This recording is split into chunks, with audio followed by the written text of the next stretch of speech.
Hey guys, Wise Gamer here, bringing you another indie game review. This time we're looking at Dinocide, a NES-inspired 8-bit platformer game that just came out on Steam on the 21st by Atomic Torch Studio. You can pick it up for about $10, and it's a game I definitely recommend. So with that being said, let's go ahead and hop right into it. So Dinocide, like I said, it's an 8-bit classic NES-inspired game. It actually really reminds me of Hudson Adventure Island, if you guys have ever seen that game on NES. I know it's a bit older now, it's like 20-something years ago, but that being said, Hudson Adventure Island, it's very similar to that. It's just kind of a little bit updated saturation of the color and a little bit updated gameplay, things like that too.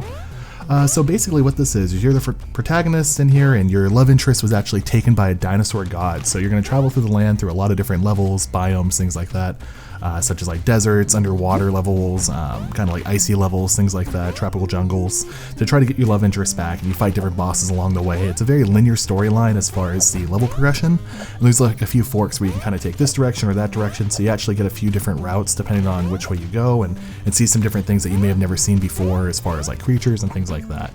As you play, you get to unlock different upgrades, so you can find things like, instead of just throwing your basic stone at these animals and dinosaurs and things like that attacking you, you can get like a boomerang or an arrow, or like a sledgehammer, just like a rock hammer, I guess, that you can throw and stuff too, that kind of improves your damage output, and you can actually get like a dinosaur companion too that you tame. So those dinosaur companions do things like let you walk through lava without getting hurt, let you jump higher, let you swim faster, stuff like that as well.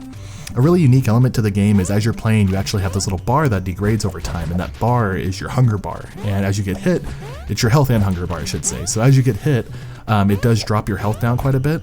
And then also as you go through, you're just walking around and letting the time run out, or even if you're standing still for that matter, your hunger bar depletes. So when that depletes all the way, you actually die and lose that level, and you have to kind of like restart at the beginning of the level again. So it's kind of an interesting way to do it. You have to kind of like keep going through, not necessarily in a speedrun fashion, but you can't just sit around and take your time. There's a few level mechanics, like little secrets here and there, where if you have like a dinosaur, you can destroy some rocks. It'll let you get some extra gems you wouldn't normally be able to get to buy upgrades. You can also do things like jump to different areas or take different paths if you have like a dinosaur with you where you wouldn't be able to normally. So it's kind of cool too. Visually, the game's amazing. You guys know, if you've been following me for a while, I'm a huge fan of pixel art. I actually just downloaded a bunch of new wallpapers for my computer that are all pixel art wallpapers and stuff. I've been tweeting about that as well. And this game does 8-bit and pixel art amazing. I love the saturation, I love the shadowing. There's really a lot of detail involved in everything. You don't see like just the same palette being used over and over again. Like I said, there's different biomes like this tropical jungle, the desert, underwater, and icy level, stuff like that too. So you kind of get a nice full robust. The dinosaurs are really well detailed as well, and you can kind of see everything as you're going through the gameplay here and see what I'm talking about with like the saturation bump and just that rich 8-bit feeling that I've really loved since the NES. I still have my NES, I play it occasionally, so I'm just really nostalgic when I see that type of stuff. Audio-wise, same thing. Chiptunes are amazing, so the gameplay's really great. As you can hear in the soundtrack here, it's really fun and upbeat and keeps you going.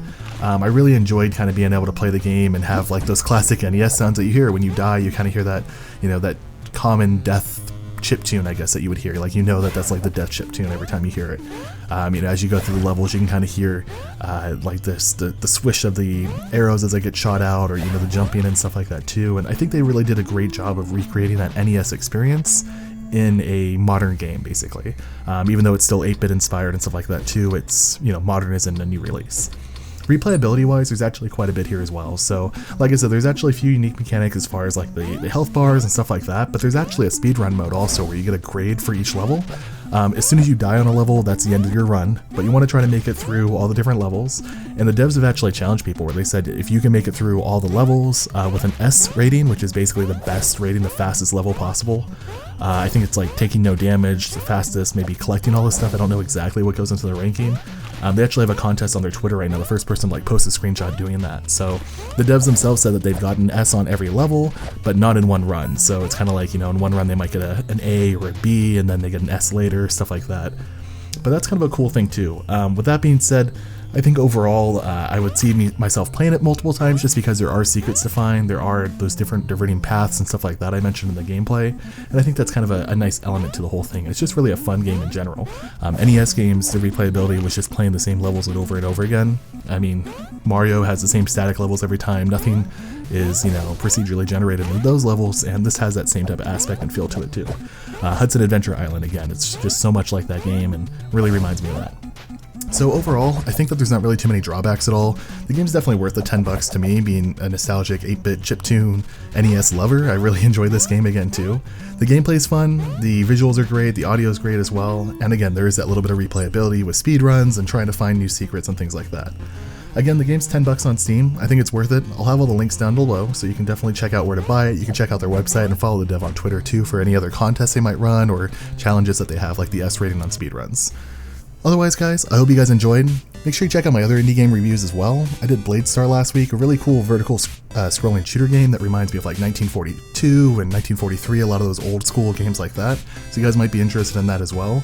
And also make sure you follow me on Twitter and make sure you subscribe if you haven't yet. I do indie reviews 3 times a week, so I definitely want to make sure you subscribe so you can see the next one as well. Hope you guys have a great day. We'll see you next time. Bye-bye.